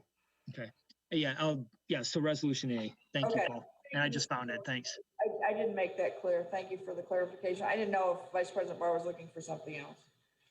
All right, do we have support for approving resolution? Support, Madam President. Support from Councilmember Donovan. Madam President, Yes, Vice President Barr. we need to speak to the hesitation on the part of council, and I think you hear the hesitation in me as well. This establishment, we've talked about it the last several meetings. I was not comfortable with it, with the original proposal for that owner. I'm not looking to embarrass anybody, but there were some concerns with the past of the first proposed owner that did not have me comfortable with this. When it comes back to us as quickly as it did with a new owner, that also gives me cause for concern. And we are typically cautious with these massage establishments. Massages can be, and I trust most of the time, are very legitimate businesses and very helpful businesses for many people, but we need to be careful with them. The struggle for me with this one is from everything I can tell, and you'll recall in the last meeting, I questioned this gentleman pretty extensively. I don't have a reason to believe from him, nor from the fact that his family is in this business, that he's not a reliable and legitimate business owner for a business like this. And as much as there's concerns with these kind of businesses, at the same token, they're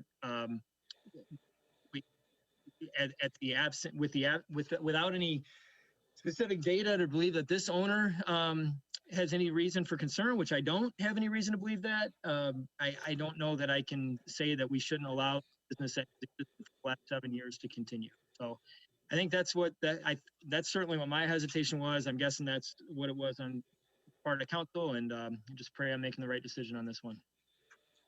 Thank you, Vice President Barr. Anyone else? Councilmember Toy. I don't know if we have any background on this gentleman, do we? His family operates another business like this at 5 Mile in Newburgh. Yeah, but we don't have any formal background on him, correct? We don't. Okay. Thanks. Not beyond what he provided to us at the study meeting. I question the quickness of, as Councilman Barr pointed out, of coming back. A lot of these folks know each other, just like in my business. We know who's what, when, and how. And, you know, if you want to get rid of something really quick because you feel the heat on you, you're going to get rid of it. So I feel uncomfortable with it. I'll be voting no. All right. Thank you, Vice President Toy. Councilmember Toy. Anyone else? All right. Would anyone from the audience like to speak to this item? All right, Madam Clerk, if you would please go ahead and take the vote, and we are voting on Resolution A, the approving resolution for unfinished business number 16. So this, we're voting on an approving, correct? Yes. Okay. Initiated by Vice President Barr and seconded by Councilperson Toy? No? Councilmember Donovic, I believe. Okay, I'm sorry. And then seconded by? It was offered by me, seconded by Donovic. Sorry. Thank you. I I didn't make sure I had it straight here. No, I'm sorry. I didn't hear what you were asking. I'm sorry. Okay. Vice President Barr, Aye. Councilperson White, Aye. Councilperson McCullough, No. Councilperson Donovic, Aye. Councilperson Jolly, No. Councilperson Toy, No. President McIntyre. Aye, and the approving resolution, I believe, if I did my counting correctly, is approved 4-3.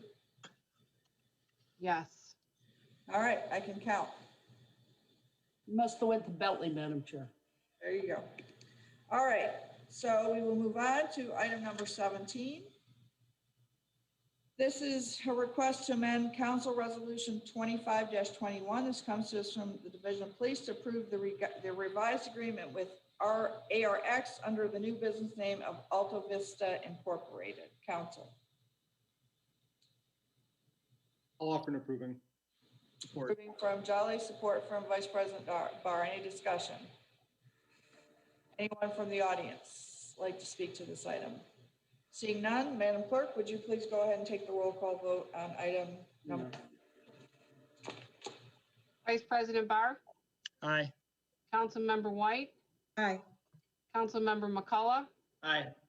Councilmember Donovic, Aye. Councilmember Jolly, Aye. Councilmember Toy, Aye. President McIntyre. Aye. And the resolution passes unanimously 7-1. I mean, 7-0. That's what it would be. So the counting thing, I was a little premature on claiming that I could do it. All right, item number 18 is an award of contract. This comes to us from the engineering division for the 2021 through 2022 sidewalk and pavement replacement program for water main breaks. This is contract 21-F for a 2-year contract, and we have new data on this item. It's clarification regarding the lowest qualified bidder. And I'm not sure if anyone from the administration would like to speak to the new data. Madam President, I'm here if you have any questions. I'll be happy to answer those. First, we need to have a resolution offered. I'm sorry. I'll offer an approving. Well, for which one? We have approving contract A with Luigi and Son, or resolution B with Rotundo?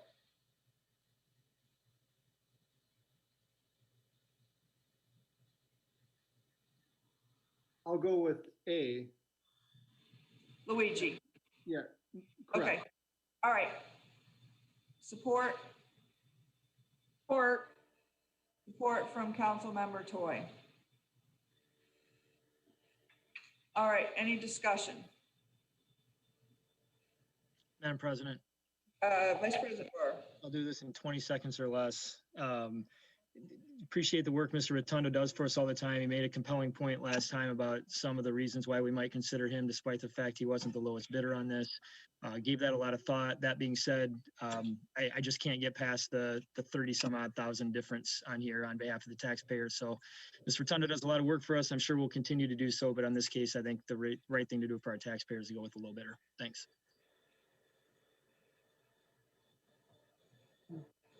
Anyone else? Go on, Don. All right. Anyone from the audience?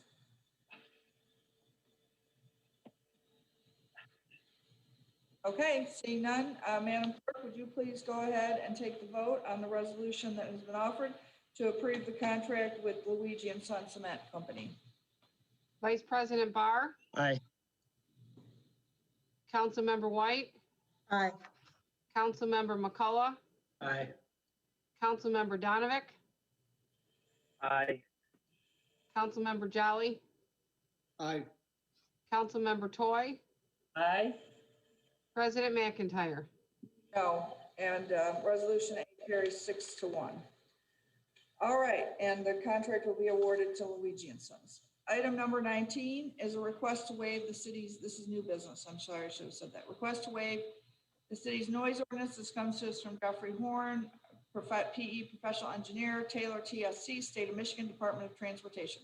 In conjunction with the I-275 reconstruction project from Will Carlton Road to 6 Mile Road. And this is Council Resolution 302-19. I'll offer approving, Madam Chair. Support from Councilmember Toy. Any discussion? We have anyone from the council before I go to Mr. Horn from MDOT? All right, we'll go to Mr. Horn from MDOT. You should be able to unmute yourself, Mr. Horn. Good evening. Hi, everyone. Can you hear me? We can. Okay, thank you. I'm here to answer any questions regarding the upcoming I-275 project. Council, are there any questions? Or if you'd like a summary of the job, I can give that as well. I think that Councilmember Donovic has a question, Mr. Horn. Council member. Thank you, Madam President. Actually, through the chair to Mr. Horn, he kind of already said what I was going to ask. If there's some sort of summary of the project, I know I got a text message from a friend. Everybody always asks this question: how long is it going to take? So if you would please indulge us, I'd appreciate that. Thank you, sir. You're welcome. Okay, so it looks like everyone's seated. The job is going to last roughly 4 years. It is about $270 million. It's going to go from about half mile into the Monroe County line up to just north of 5 Mile, but we're also going to work on the 6 Mile bridge. So the work in Livonia, the city of Livonia limits, is very limited, but we are working on the 6 Mile bridge, the 5 Mile bridge, and a portion of I-275. We're going to pick up where we left off from 2016, the inlay job down south. But, you know, we have a great working relationship with Livonia. Livonia has requested to have sidewalks installed along 5 Mile. We are doing that. We're adding buffered sidewalks along 5 Mile, both the north half and the south half, with 8.5 foot pedestrian fence. So it's going to be a great job. We're going to work on, 2021. We're going to do a lot of our work. 2022, we're going to reconstruct all of southbound 275. Then 2023, we're going to reconstruct all of northbound 275 up to M14. Unfortunately, we have to come back in 2024 to reconstruct northbound 275 from M14 up to 5 Mile. It's about 3,100 feet. We couldn't fit that in our schedule, but we're hopeful that maybe a contractor could come along very motivated and get it all done in 2023. So that's where we stand. All right. Thank you, Mr. Horn. Councilmember Jolly. Thank you. Mr. Horn, you mentioned that we've requested sidewalks on the 5 Mile bridge here. is there any potential that we would get sidewalks going across the 6 Mile Bridge as well? I mean, as we strive to be a more walkable community, and we have a lot of people interested in connecting to the resources on the other side of 275, which is also Livonia over there. And there's also a pedestrian, you know, trail, for lack of a better way of putting it, which is actually on the west side of 275. The current situation is, it's amazing that nobody's ever gotten hurt or fallen over the guardrails trying to cross the 6 Mile Bridge. There's little, if any, sidewalk leading up to it. It's 2 or 3 feet of a heightened curb with a guardrail that's, I think, it seems like it's 3 feet tall, maybe 3.5 feet tall. So if someone's riding a bike and they should happen to stumble or something like that, I guess I don't want to put you on the spot, and I'm sure it's not your call to make. But can you give us some rationale why there is no way to cross on foot in a safe manner on the 6 Mile Bridge? And, I'll leave Todd Zielinski to lobby on our behalf for what's, in Livonia's best interest when it comes to these roadways. But this is something that I think any insight would be helpful. Thank you. Sure. Unfortunately, Mr. Jolly, I don't have that information with me of why 5 Mile and not 6 Mile. I can certainly take it back to our designers and our project team and find out. I can email Todd and he can pass it along to the group as far as why one, not the other. But I really don't have that information. I believe on 6 Mile, we're only working on the bridge and there was no sidewalk leading up to the bridge in certain areas. That may have played a role in it. I'm not sure. But I can certainly investigate and get back with you. I would appreciate that. It seems like if you're going to be doing the work here to get us going for the next, number of decades, it would be short-sighted not to consider this at this time. If it's because we don't have sidewalks leading up there, I'm sure the city could do something or encourage Wayne County to put sidewalks there to accomplish this. And I'll just ask Mr. Zielinski, do you mind following up on this if possible? I can, but I can respond a little bit to that, where we had the bike walk plan from 2015 designated 5 Mile Road as the designated location, since there's no off and on ramps, would be the ideal location for the bikes. However, I do believe 7 Mile would be the better choice to connect up to the path, because there is recently redone and there's sidewalk there that's more doable to have connectivity in that area itself. But I'll let Jeff, if there's anything on his designers from the bridge may bring back to us. I don't know if it's just a bridge deck replacement, Jeff, and obviously there's a cost involved with adding the bridges like you're doing at 5 Mile. So, and there's ramps at those locations. So I believe the ramps are probably the biggest reason why 5 Mile was chosen and 6 Mile was not included. But his designers may have more information to help share with us. I do believe 7 Mile recently with the upgrades last year have made a tremendous help along that north end, but we'll see what Jeff and his designers may have to help provide information to us. Thanks. Yeah, I trust you as the experts, just something to look into. Thank you. Thanks, Todd. And just to reiterate what Todd was saying, the work that we're doing at 6 Mile, it's concrete patching. It's relatively very minor work. Where the work at 5 Mile is more of your deep overlay. We're going down and cutting out basically the top half of the deck all the way through. So it's much more extensive and involved at 5 Mile than what's at 6 Mile. But I can certainly get back with you on that. Councilmember Toy. Thank you so much. I was here about the bike paths too. Mr. Horn, as you go back to the state, they're doing pretty good with money these days. Could you maybe nudge them a little bit so we could get a little bike path somewhere along either 5 or 6? Maybe just put the sidewalk and get more of a bike path going. We're trying to, as Councilman Jolly said, get some connections going. And with the college out that way and just, several things happening out that way, it'd be awesome. And, if you could do that, that would be great. Thank you so much. Okay, well, I can't make promises, but I will certainly go back to the designers and the project team and get a response. All right, thank you. Anything else? Anyone from the audience? Madam Clerk, would you please go ahead and take the vote on the resolution that's been offered to waive the city's noise ordinance requested by MDOT? Vice President Barr, Aye. Councilmember White, Aye. Councilmember McCullough, Aye. Councilmember Donovic, Aye. Councilmember Jolly, Aye. Councilmember Toy, Aye. President McIntyre. Aye, and the noise ordinance waiver is approved 7-0. At this time, we go back, if there's anyone in the audience who would like to communicate with the council on any item not on this evening's agenda who didn't have an opportunity to do so, now is your opportunity. Calling once, calling twice, final call. With that, I would entertain a motion to adjourn. So moved. Toy, Support. supported by Vice President Barr. I believe we can safely show 7 on that. We are adjourned. We will reconvene at 9:20 for the beginning of the study meeting. Thank you.